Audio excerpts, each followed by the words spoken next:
Hello, my name's Oliver Green. I'm founder and editor of World, a multimedia platform which aims to analyze the political, economic, and historical significances of how Western civilization in general, is unfolding. Um, I have a degree in history. I've always been fascinated by history and world affairs and politics.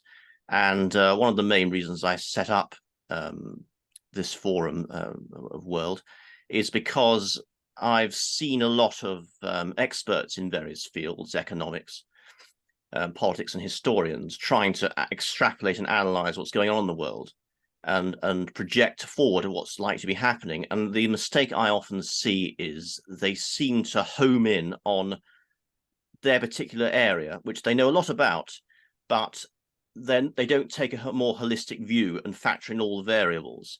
So they will just look at something from an economic standpoint or a political standpoint and will ignore everything else. So therefore, you don't get an accurate, really meaningful analysis and picture in my opinion. So what I'm attempting to do with this is really combine those three pillars of politics, economics, and then also use history to compare and contrast what's gone on before and what any sort of commonalities and trends there may be. This is the first of, I hope, many podcasts that I'm going to be doing. And this one I'm doing with one of the members of my LinkedIn group.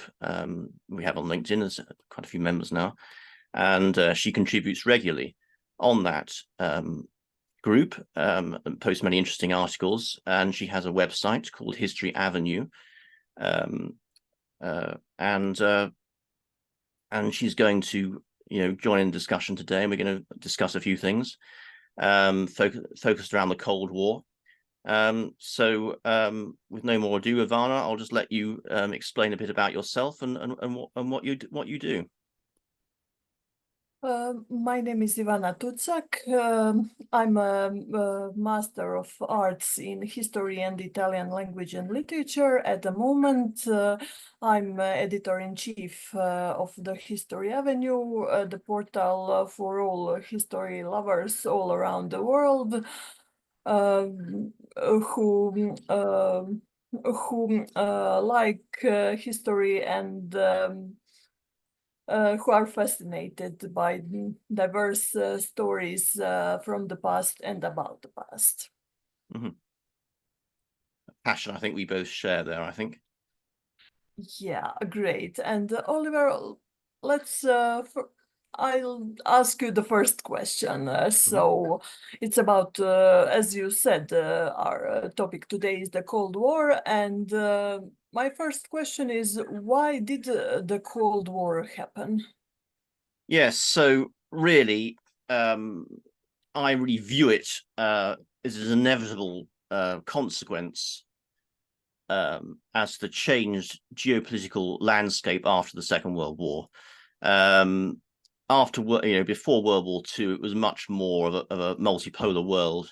Although Britain was the center of the economics and political system, it had been, and on paper it had an absolutely massive empire covering 25% of the world's land surface. But on paper, it looked sound, but obviously it suffered terribly as a result of the First World War, as had many of the European powers, Western powers, but it was a sort of state of flux. And many, the First World War didn't resolve the underlying issues of Germany, and obviously the seeds were sown for a Second World War. But once that Second World War had been fought to its logical conclusion, you were now then left with a bipolar world of two power blocks diametrically opposed to one another, economically and ideologically. So you have the Soviet Union, the Warsaw Pact on one side, and the United States and NATO and the Western powers on the other, led by the United States, obviously. And as I've said, I think in the article which you're referring to, is there are really three main factors which have to all be present for any sort of conflict to come about. So you have to have usually conflicting ideologies or political systems on one side or the other. You have to have conflicting interests of an economic nature and security nature on one side or the other, and you have to have the political will on one side or both. And they also there has to be the capabilities of one side or the other to deliver war or be in a position to intimidate or threaten war to the other. Now, before World War II, as far as the Soviet Union was concerned, not all those conditions were there. There was certainly the ideological incentive of the Soviets, because they had, in their communist ideology, they were committed to world revolution in order to legitimize and solidify their system of Marxist ideology, which they were not actually sticking to, because they had actually gone beyond that. They'd skipped what Karl Marx preached, whereas the idea of moving from feudalism, a feudalist system of kings and queens, to a capitalist system of wealth creation, and then beyond, after that, when they generated the wealth, the idea was then to move to a proletariat, workers' dictatorship, and which was supposed to then sort of magically evolve into a utopia. But they'd skipped the capitalist stage. They'd gone straight from Tsarist feudal Russia straight to communism. And the only way, but they thought they could get around that problem by simply conquering Western, the West, and subduing the West, and incorporating Western wealth in order to subsidize it. So that made them a threat from that point of view. But before the Second World War, they didn't have the capabilities to directly threaten the Western democracies. And so, at the time, it was the Axis powers. It was primarily Germany, but also Japan and Italy, which were the immediate threat, and they had to be dealt with first and foremost. After the war, of course, the Russians had completely mobilized and armed themselves and were indisputably a military superpower, which, as per the agreement at Yalta, we had given them, allowed them, it was agreed that they would occupy East Germany and encroach as far as Central Europe. And they were, which in my view, President Roosevelt primarily had been responsible for agreeing that with Stalin rather naively. And then, so by 1945, they were then posing a significant strategic and military threat, which had to be countered, hence why you had the formation of NATO in 1949. But obviously, because between 1945 and 1949, only the West had nuclear weapons. Of course, in 1949, the Russians detonated their first atomic device, a replica of, I think it was Fat Man, that had been detonated, the plutonium one anyway, which their spies had gained access to the plans for, and they got 5 years earlier than they should have done. So then and then after that, once you got the development of thermonuclear devices, hydrogen bombs, then the Cold War was really set in stone, and the only way, of course, to fight one another was not directly, because that would assure our mutually assured destruction, known as MAD. So the only way, I won't go in. I'm going on from the question now, but that's essentially why the Cold War occurred, and why most nations were involved, because it was a zero-sum game, because you couldn't Western democratic capitalism could not coexist with Soviet communism or Sino-Soviet communism, because they were in contradiction to one another, and therefore, all nations around the world had the simple choice of joining one side or the other. They couldn't just remain neutral and hope to survive on their own. So that's essentially, I hope, answers your question. Okay, nice. Okay, and let me add something. Mm-hmm. World War was an ideological conflict. After the World War II, there was a significant polarization between the Eastern and the Western worlds. Beyond the nuclear threat and political tensions, this conflict played out prominently in the real realm of propaganda, with movies and TV being the most effective mediums. In the West, the polarization was evident. Characters like James Bond and George Smiley epitomized Western heroes battling Eastern enemies.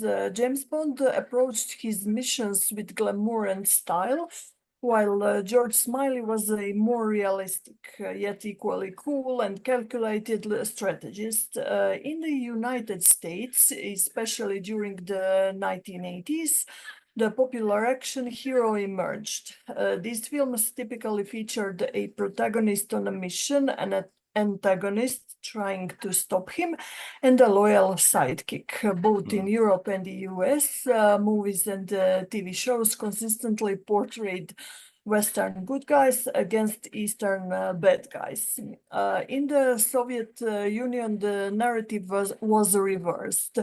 Good KGB agents fought against evil Westerners. For instance, the Soviet TV series TASS is authorized to announce featured KGB agent Slavin, a Soviet version of James Bond, who battled the CIA agents preparing a military coup. Until the end of the Cold War, this cultural polarization remained strong, shaping public perception and reinforcing the ideological divide. So you've often, sorry, go on. Yeah, I wanted to say that you, Oliver, in your article, you also mentioned power blocks. What would you say were the main points of ideological conflict between them? So, yes, so really, so the main points of ideological conflict between them were somewhat,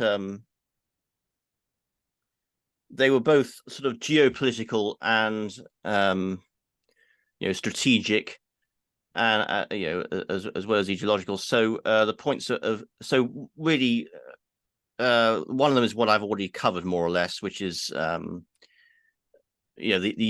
incompatible, the inability of both ideologies of Western free market capitalism, open market capitalism, democratic systems being a direct contradiction to Soviet, particular Soviet, but to a lesser degree Sino communist ideology.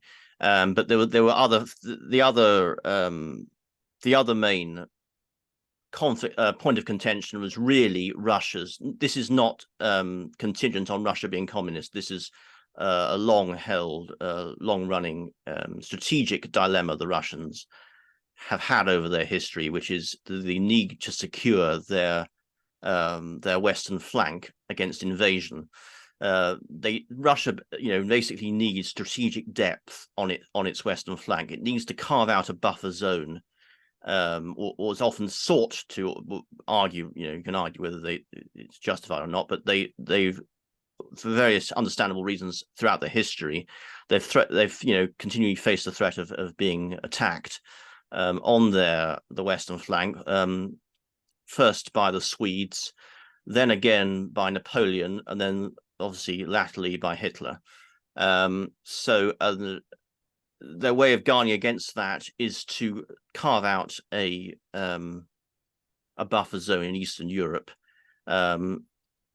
the idea being, by the time an invading army gets to Moscow, it's run out of steam, and it's outstretched its lines of communication and supply.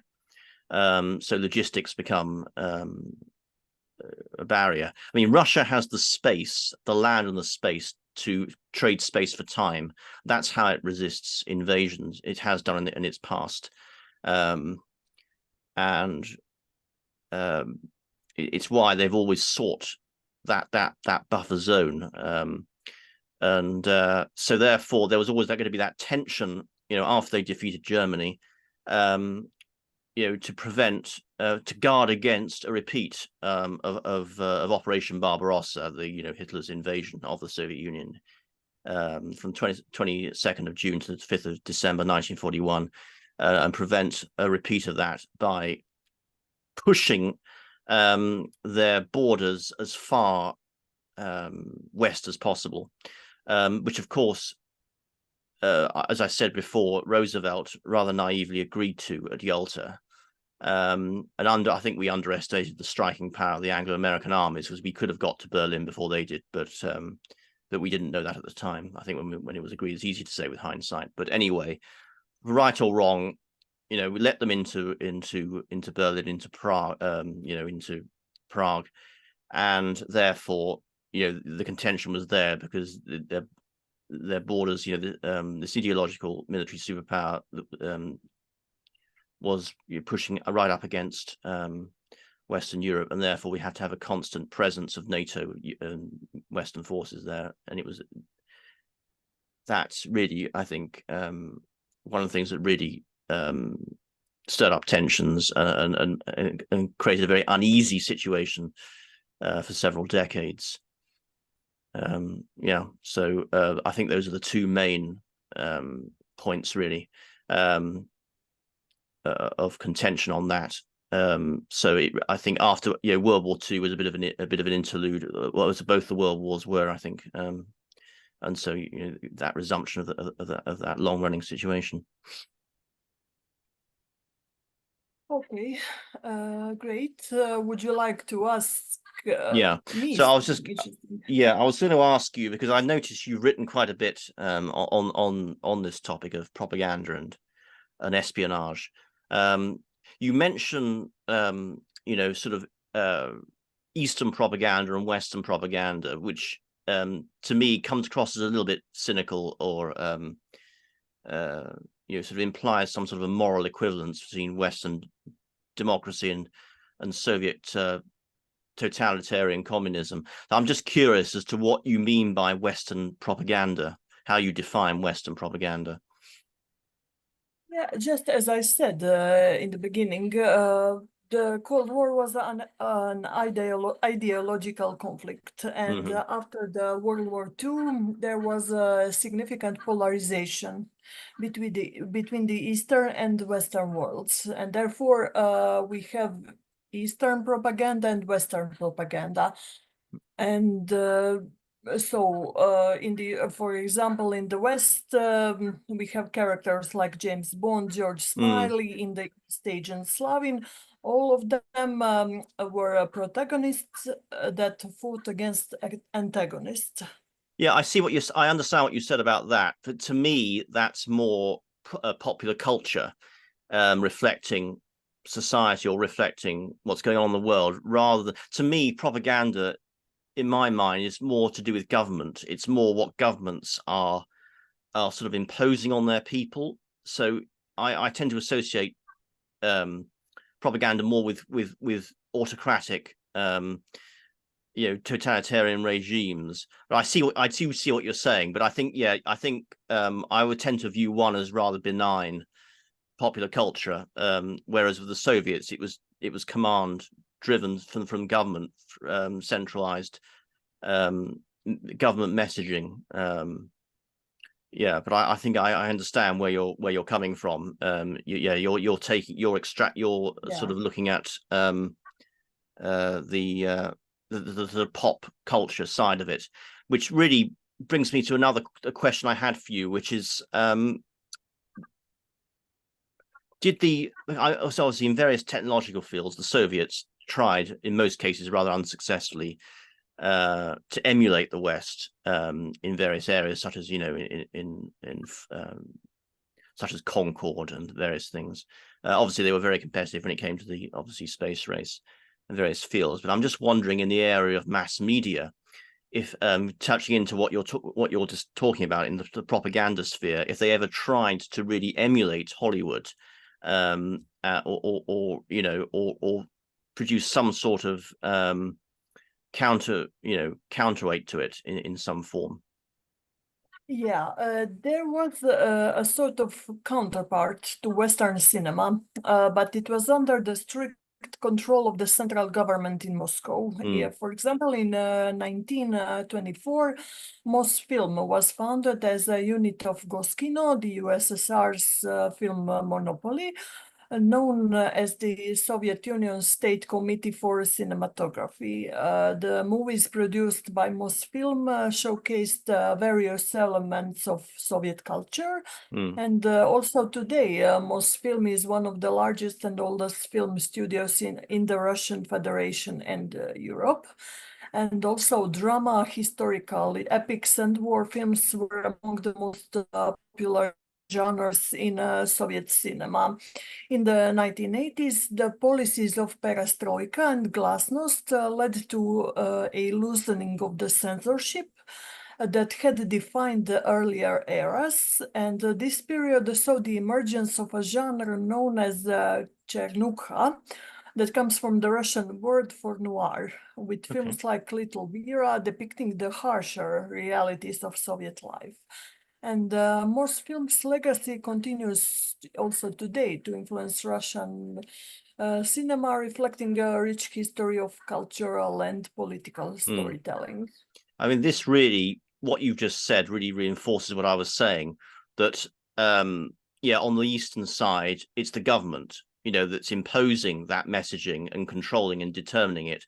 Whereas in the West, it's not the government, it's just popular culture, it's independent. So in my view, it's not the same thing, really. The only exception I can think of what you could possibly argue as Western propaganda would have been the McCarthyism of the 1950s in America.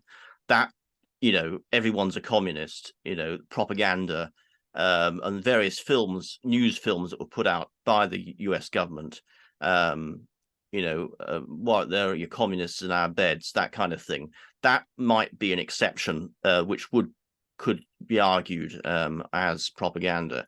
But other than that, I think by and large, it's really the sort of government top down is the Soviet Union. But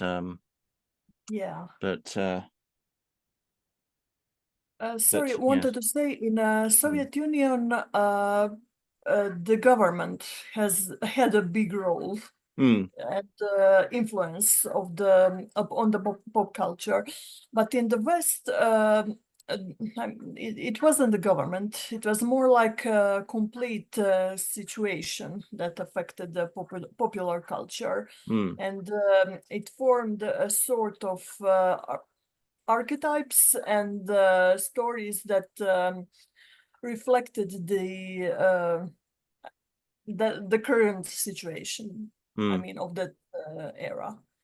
Yeah. Yes. I mean, the other. Yeah. I mean, the other question really I had for you was, I mean, when you talk about really more, I'm thinking more about Western popular culture here, that you've been describing. Do you think Western popular culture or pop culture was of the Cold War nature that you've been describing, was helping to shape the world around it and define it, or was it simply reflecting it, or do you think a bit of both? Well, this is a good question. I would say it's a bit of both, because popular spy movies and action heroes were always portrayed as handsome, strong, powerful, capable of escaping any dangerous situation. They often save the world from serious threats, reflecting the real possibility of attack during the Cold War. Another aspect here is the idealized world they came from. These movies often depicted a perfect, flawless Western society that anyone would want to live in. While I'm not saying the Western world was all bad, it was frequently portrayed in an unrealistic manner. And what's interesting is how these movies and TV shows found their audience. They were a mix of Cold War reality and the entertainment market's demands, blending real-world tension with the allure of thrilling escapism. So maybe that's one of the reasons why they were so successful in that, Yes. especially in the 1980s. I mean, I think a lot of it was in the 60s as well. You know, you had, I mean, there was lots of Cold War themed sort of popular cult type TV shows in Britain. Certainly things like the Avengers and or from America, imports from America, like Man from U.N.C.L.E., all that kind of thing, which really was all about the Cold War. I mean, also the original series of Star Trek, that was another take on it, really. You know, Captain Kirk being the true American hero.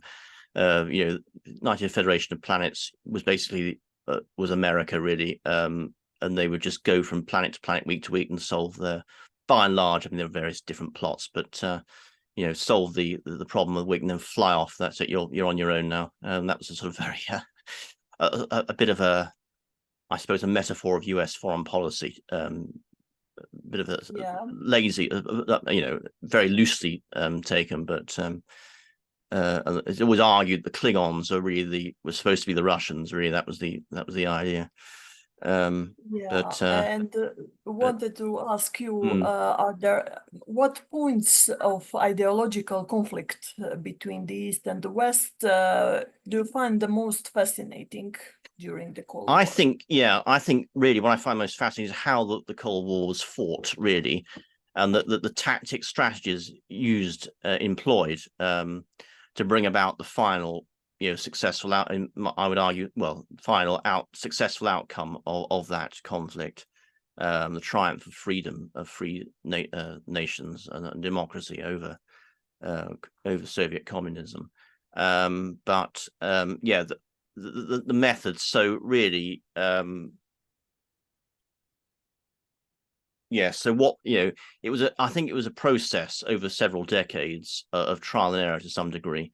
But yes, it was a very mixed bag, and fought in many different you know, spheres and arenas. So you had hard power, you know, military pressure, nuclear brinkmanship, and proxy conflicts, and soft power as well as hard power, tapping into what we've been talking about, popular culture and propaganda, which really was an enticement to, you know, people to emulate the West and to come over and to escape. You know, hence why so many people were trying to get through the Berlin Wall and so on. But yes, I mean, I find things like, you know, the proxy conflicts like Vietnam and Korea and fascinating. But why, you know, is going to be a whole different conversation. But you know, why they had the outcomes that they did and why they were fought and how and so on. I find all that and why in the end it didn't actually mean a great deal to the eventual outcome anyway. But you know, the Soviets made, you know, similar errors, which were more which they couldn't afford to sustain, whereas the West, you know, the US could, which is one of the reasons that it had the outcome that it did. But anyway, this has been an absolutely fascinating discussion, and thank you for coming on. You're welcome. And I do hope to do many more of these podcasts. I agree. But do carry on contributing to the community, because I do enjoy reading your articles as well. Yeah. So if there's anything you wish to add, we'll leave it there. No, not No? at the moment. That's all right. Well, thank you very much then. Take care. Thank you and take care. Bye-bye. Bye. Bye.